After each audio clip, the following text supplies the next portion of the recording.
আসসালামু আলাইকুম সবাইকে স্বাগত জানাচ্ছি আমার চ্যানেল ভলকানিক ফ্লেভারে। আমি যেহেতু একজন ভার্সিটি স্টুডেন্ট, তাই হোস্টেল লাইফ লিড করছি আপাতত। আর হোস্টেল লাইফ মানেই বিভিন্ন ক্রেভিংস। রান্না করতে ভালোবাসি, তাই যখন তখন রান্না করতে চলে যাই। যা হাতের কাছে থাকে তা দিয়ে চটজলদি রেসিপি তৈরি করি।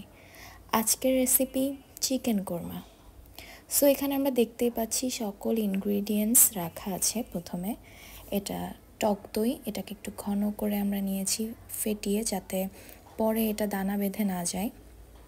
এখানে চিকেন রাখা আছে, আর আদা, রসুন, পেঁয়াজ, জিরা, ধনিয়া সকল কিছু এখানে রাখা আছে, যা আমি ডেসক্রিপশন বক্সে দিয়ে দিব।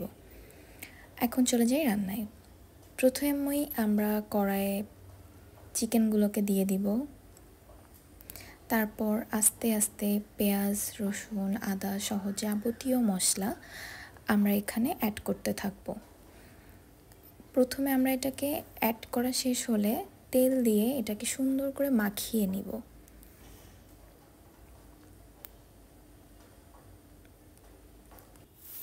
এটা অনেক সুন্দরভাবে মাখাতে হবে, কারণ এটার মাখানোর উপরে অনেকখানি টেস্ট নির্ভর করে। তো এই জন্যই আমরা এখানে দেখতে পাচ্ছি আমি অনেক সুন্দর করে নেড়ে নেড়ে মাখিয়ে নিচ্ছি। এটা খুবই ইজি একটা চিকেন কোরমা রেসিপি। এটাকে মাখানো হয়ে গেলে আমি সুন্দর করে মিডিয়াম আঁচে এটাকে আমি রেখে দেব। কিছুক্ষণ পর পর আমরা ঢাকনা খুলে এটাকে দেখব। আর এটা যখন একদম কষিয়ে আসবে তখন আমরা হলুদটাকে অ্যাড করব। আমি সাধারণত সকল রান্নায় যখন কষিয়ে আসা শেষ হয়ে যায় সেই মুহূর্তে হলুদটাকে অ্যাড করি। এটা হচ্ছে তাহলে স্বাদটা ঠিক থাকে, কালারটা একদম পারফেক্ট আসে। সো এটা একটা প্রতিটা রান্নায় আমি এই জিনিসটা ফলো করি। সো হলুদ দিয়ে আমরা আর কিছুক্ষণ কষিয়ে নিব। কষানোর পরে আমরা পরবর্তী স্টেপে চলে যাব। পরবর্তী স্টেপে আমরা হচ্ছে ফেটিয়ে রাখা টক দইটাকে দিয়ে দিব। সুন্দরভাবে এটাকে মিক্সড করতে হবে, এটা দিতে হবে আর একটু নেড়ে দিতে হবে। যেহেতু আমরা ফেটিয়ে রেখেছি, এখানে দানা পাকানোর আর কোনো চান্সেস নাই।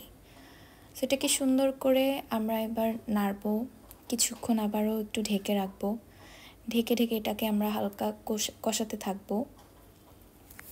এটা শেষ পর্যন্ত যখন একটা পারফেক্ট কালার চলে আসবে ততক্ষণ আমরা ওয়েট করব। ততক্ষণ আমরা এটাকে সুন্দরভাবে রেস্টে রাখবো, আর কিছুক্ষণ পর পর এটাকে আমরা নেড়ে দিব।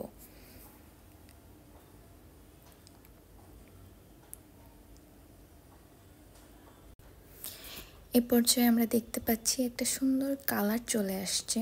টক দই মেশানোর পর যখন কালারটা চেঞ্জ হয়ে আসছে, আমরা দেখতে পাবো যে একটু যখন রঙটা চেঞ্জ হয়ে আসবে তখনই আমরা এর মধ্যে আমাদের যে আগে থেকে আমরা দুধ রেডি করে রেখেছিলাম সেটাকে দিয়ে দেব। এর মধ্যে আমরা কোনোরকম কোনো পানি ইউজ করি নাই, কোনো পানি এক্সট্রা পানি ইউজ করা হয়নি। চিকেন থেকে যে পানিটা ছাড়বে আর এই দুধটা, এখানে আমরা সামান্য পরিমাণ চিনি অ্যাড করে দিচ্ছি যাতে স্বাদের ব্যালেন্সটা ঠিক থাকে। এটা অ্যাড করতেই হবে, না হলে টেস্টটা ভালো আসবে না। সো এক্সট্রা কোনো পানির প্রয়োজন নাই। এটা দিয়েই আমরা হচ্ছে এটাকে নাড়তে থাকবো। আর এটা সুন্দর মতো দুধটা যখন মেখে যাবে তখন একটা ক্রিমি টেক্সচার আসবে, সেটার জন্য আমাদের লাস্ট পর্যন্ত অপেক্ষা করতে হবে। এটাকে আমরা সুন্দরভাবে মেশাতে থাকবো। মেশানোর পরে এটাকে আমরা কিছুক্ষণের জন্য রেস্টে রাখবো, মানে চুলাতেই থাকবে, চুলার হালকা আছে, এটা আমরা ঢেকে রেখে দিব। পরবর্তীতে এটা যখন পানিটা টেনে নিবে, লাস্ট মোমেন্ট এটা যখন একদমই একটা ক্রিমি টেক্সচার, এর যে ঝোলটা থাকবে বা গ্রেভিটা এটা টোটালি টেনে নিবে। আর পরিবেশনের জন্য আমরা কিছু বেরেস্তা উপর দিয়ে ছিটিয়ে এটাকে পরিবেশন করব। এখন শুধু টেস্টের পালা। দেখতে পাচ্ছেন চটজলদি রান্না চিকেন কোরমা, যেটার পারফেক্ট ছিল, সব কিছুই অনেক পারফেক্ট ছিল। আমরা এখানে দেখতে পাবো যে এটা কতটা সফট ছিল, কোনোরকম কোনো পানি ছাড়াই এক প্রকার রান্না, শুধু দুধ আর দইটা এক্সট্রা আর নর্মাল মশলা। সো এ পর্যন্তই, টাটা। এতক্ষণ আমাদের সাথে থাকার জন্য সকলকে ধন্যবাদ। ফেসবুক বা ইউটিউব যে যেখান থেকে দেখছেন আমাকে সাপোর্ট করবেন, লাইক কমেন্ট করে আমাকে এগিয়ে যেতে সাহায্য করবেন। ধন্যবাদ।